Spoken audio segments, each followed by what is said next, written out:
Blake Lively, Part 4, The Intimate Relationships. Hello, I'm H.G. Tudor. We continue looking at the intimate relationships of Blake Lively to find the relevant indicators, both narcissistic and empathic, that will assist us in determining what she is. Lively, you'll recall, stated that she'd only had 4 boyfriends. This was stated in an interview which took place in 2012.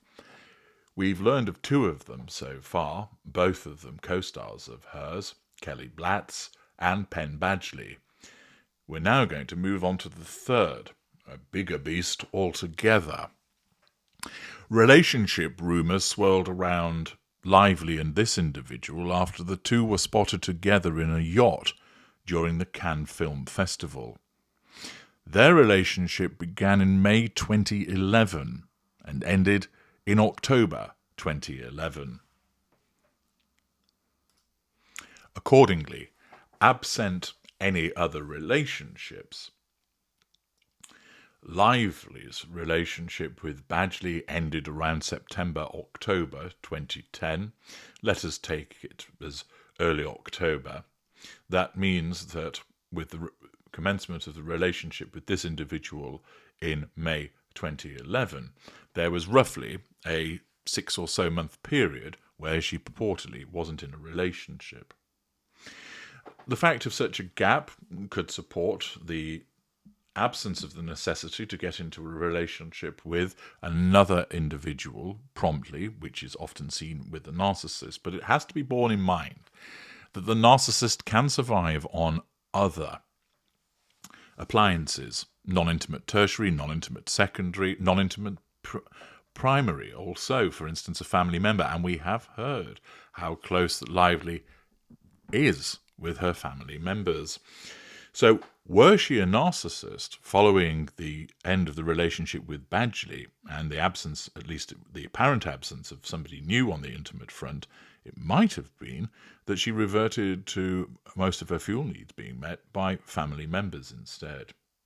But who is this person? Well, you may know that it's Leonardo DiCaprio, and their relationship commenced when she was 23 and he was 36, once again proving his penchant for notably younger women.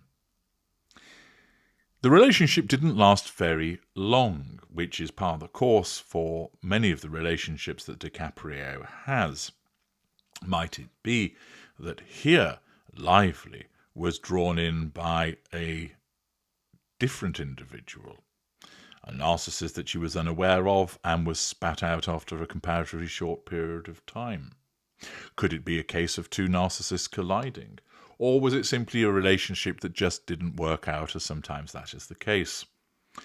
Well, we don't have too much information about what actually went on within the relationship itself, other than the fact that they were seen at various glitzy venues, which would make sense, of course, for a world-famous and wealthy actor such as DiCaprio. They were seen in Monte Carlo, they were seen at the Cannes Film Festival, they were seen in Verona together.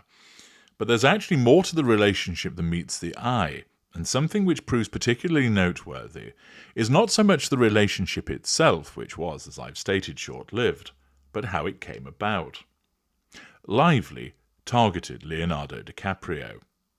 She had been working for months to secure a relationship with him, which suggests that the period of time when she wasn't in a relationship was being utilised to try and cause a relationship to come into being.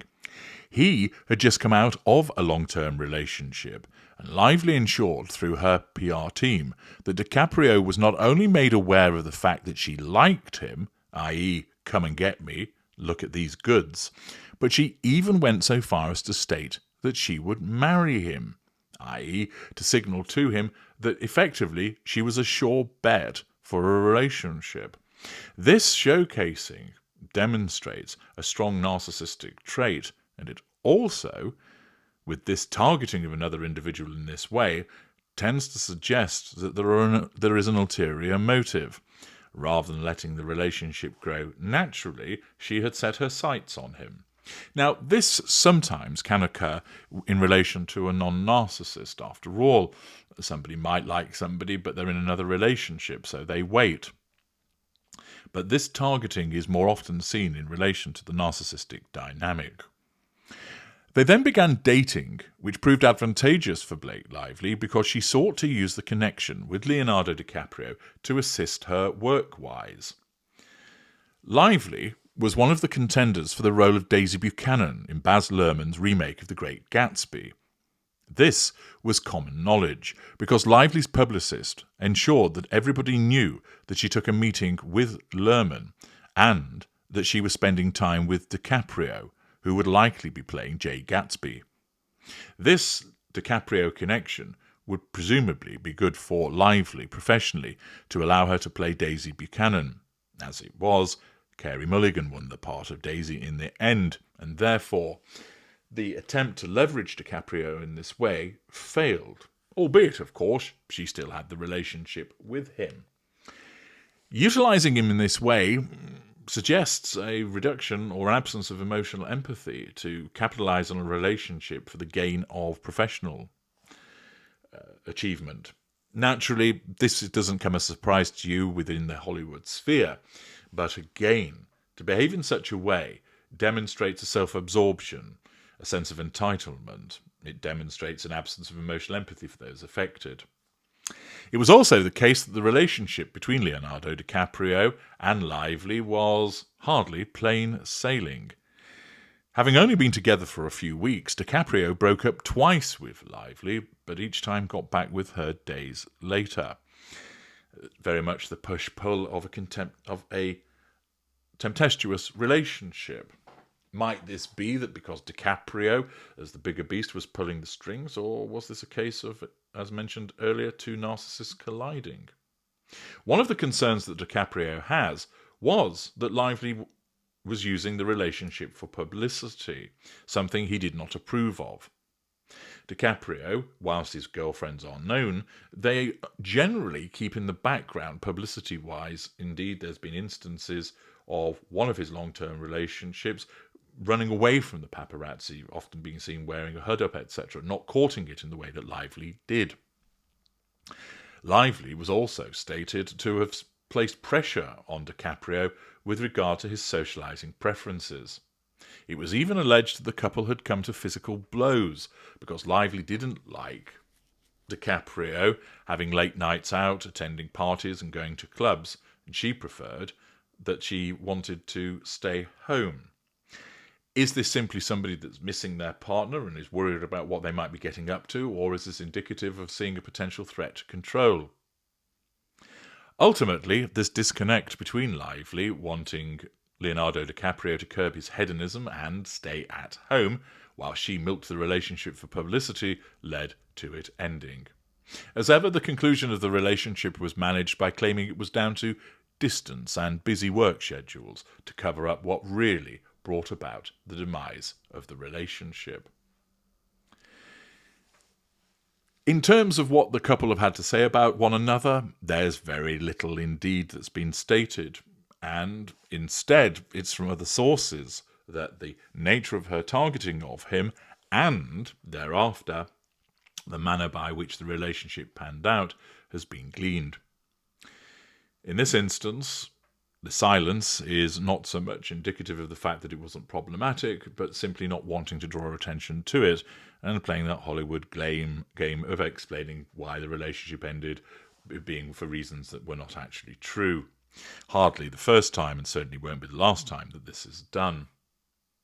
There are a plethora of narcissistic indicators in relation to this relationship, but one has to keep in mind, might this be because of what DiCaprio might be and how he behaves, and that it was his influences on her that resulted in him deciding that he would prefer to go out rather than spending time with her, which upset her, and hers was simply a genuine reaction to her boyfriend doing things when she wanted to spend time together. Might it be that she simply did leverage the relationship for professional purposes because, hey, That's what you do when you're in Hollywood, and she was simply following the crowd in that regard. And whilst it's narcissistic, that's simply an indicator and no more. You will undoubtedly be forming your own views. Now, in 2010, Lively met her current husband, Ryan Reynolds, on the set of the Green Lantern film, and a relationship apparently arose sometime later in 2011, with the pair flirting with one another on a double date with other people. I shall, of course, be examining the relationship between Reynolds and Blake Lively in a future episode to find out what that tells us about Lively. At the time of the 2012 interview, when she was 24, 25 years old, those were the 4 boyfriends that she referred to: Blatz, Badgley, DiCaprio, and Reynolds. Is that then the totality of all of Lively's relationships? What do we learn from that? Well, it would show that the first 2 were not particularly long, the third was short, and the fourth with Reynolds has endured, now being some 13 or 14 years in length, and has produced children. Given her age now, and that she's only had 4 relationships, that does tend to be towards the lower end of the turnover of relationships. However, there are question marks about the proximity of the first 2 relationships, the suggestion of cheating on Badgley with Reynolds, the tempestuous nature of the relationship with DiCaprio, and therefore, just because there weren't that many relationships, and one of them with Reynolds has proven enduring, that doesn't in itself put her in the clear with regard to being viewed as something other than a narcissist. We have already established that Reynolds is a narcissist, and it may well be that she's beholden to him in that relationship for reasons that I've explained in separate videos. And as I've explained, I'll be looking further at their relationship in a future episode. But is it the case that we can just rely upon those 4 relationships? Well, in fact, there's more. Lively's assertion that she's only had 4 boyfriends might be accurate from the perspective of those that she would admit to as public boyfriends, but in terms of relationships, there's more that's unearthed in relation to who she has locked lips with. Join me in episode 5 as we learn more about that.